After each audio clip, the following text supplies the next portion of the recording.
Ivanhoe, film réalisé en 1952 par Richard Thorpe, d'après le scénario de Noël Langlais, adapté du roman de Walter Scott. Parti combattre en Terre Sainte, Richard Cœur de Lion, roi d'Angleterre, disparaît mystérieusement. Ivanhoe, son fidèle chevalier, part seul à sa recherche et retrouve sa trace en Autriche. Le souverain y est retenu captif par le redoutable duc Léopold V, qui réclame une rançon de 150 000 marks d'argent pour sa délivrance. Le prince Jean, frère félon de Richard, s'est emparé du trône en l'absence du souverain et refuse de payer la rançon. Dans la forêt de Sherwood chevauchent les chevaliers normands Briand de Bois-Guilbert, Hugues de Bracy et Réginald de Front-de-Bœuf. Ils se rendent au tournoi d'Ashby, organisé par le prince Jean. Ivanhoe les aborde sous les traits d'un ménestrel et les mène chez son père, Cédric le Saxon, qui le renia jadis lorsqu'il suivit Richard en croisade. Le seigneur de Loxley, dit Robin des Bois, ainsi que ses compagnons, sont embusqués dans la forêt, guettant le passage des chevaliers normands. Mais au moment de leur décocher une flèche, Loxley reconnaît Ivanhoe. Peux-tu tuer le seigneur Ivanhoe? Quoi? Le seigneur Ivanhoe est mort en Terre Sainte. Le trouver est le seigneur Ivanhoe. Il conduit ses Normands à la demeure de son père. Ivanhoe, en partant pour la croisade, a bravé son père et Cédric l'a banni. Il ne pourrait pas revenir chez lui. Ou alors il a trahi les Saxons, et son père également. Reposez les arcs, vous autres!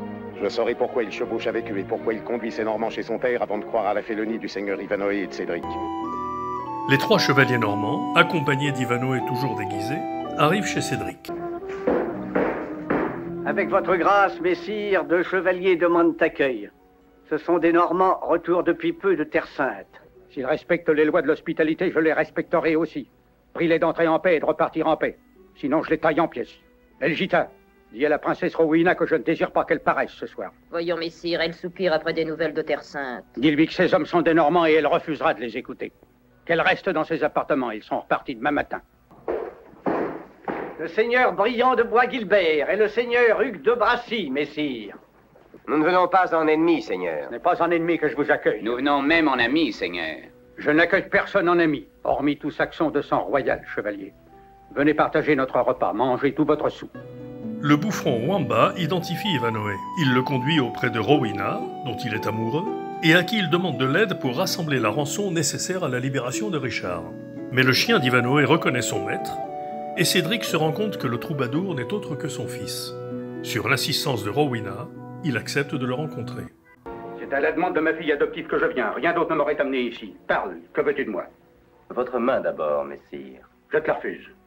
Messire, c'est quand même votre fils. Parle donc, que veux-tu de moi? Je n'ai pas de temps à perdre avec toi. Sois bref. Je serai bref, mon père. J'ai retrouvé leur roi. Le roi est mort. Leur roi est vivant, retenu prisonnier par Léopold d'Autriche. Le roi a écrit ceci de sa main. Lisez vous-même. Jean le laisse aux mains de ses geôliers afin de lui voler son trône, ainsi que les deux Normands qui sont dans votre château en témoigneraient si vous les menaciez de votre épée. Est-ce de la main de Richard? Possible, mais on a pu le tuer entre-temps. J'ai entendu sa voix, vous dis-je, le roi est vivant. Le montant de la rançon? 150 000 marks d'argent, voilà ce que demande Léopold. Ah, personne n'a une telle somme en Angleterre. Vous pourriez tout de même en payer une partie. Pourquoi faire? Je ne veux pas racheter un cadavre. L'argent que je possède, je l'emploierai à tuer les Normands vivants et non à exhumer les morts.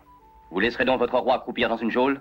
Je le laisse aux pauvres imbéciles comme toi, à ceux qui ne peuvent lui faire ni bien ni mal. Ainsi vous m'imposez ce choix pénible, mon père ou mon roi. Un choix? Qui t'impose un choix? Tu n'as plus de roi, et je n'ai plus de fils. Messire. Demeurez, je vous prie, en dehors de cela. Oubliez son visage. Va-t'en, quitte ma maison dans l'heure. Après cette entrevue, Ivanhoe affranchit Wamba et en fait son écuyer. Puis il part en quête de la rançon, en sollicitant notamment le juif Isaac d'York, dont il avait autrefois sauvé la vie. Rebecca, la fille d'Isaac, s'éprend d'Ivanhoe et lui offre ses pierreries afin qu'il puisse acquérir un cheval et une armure pour participer, sous couvert d'anonymat, au tournoi d'Ashby. Le prince Jean, qui cherche à asseoir son autorité, oppose les meilleurs des chevaliers normands aux chevaliers saxons qui subissent une lourde défaite.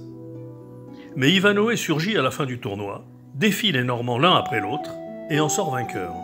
Cependant, déjà touché lors de l'avant-dernier assaut, il est gravement blessé par Bois-Guilbert pendant la dernière joute. Robin des Bois et Petit Jean lui prêtent alors allégeance. Cédric, désormais convaincu que son fils n'est ni un lâche ni un traître, lui accorde son pardon. Par esprit de vengeance, le prince Jean ordonne alors l'arrestation des proches d'Ivanhoe. Cédric, Rowena, Wamba, Isaac et Rebecca, en chemin pour se réfugier à York, sont capturés et conduits au château de Front-de-Bœuf.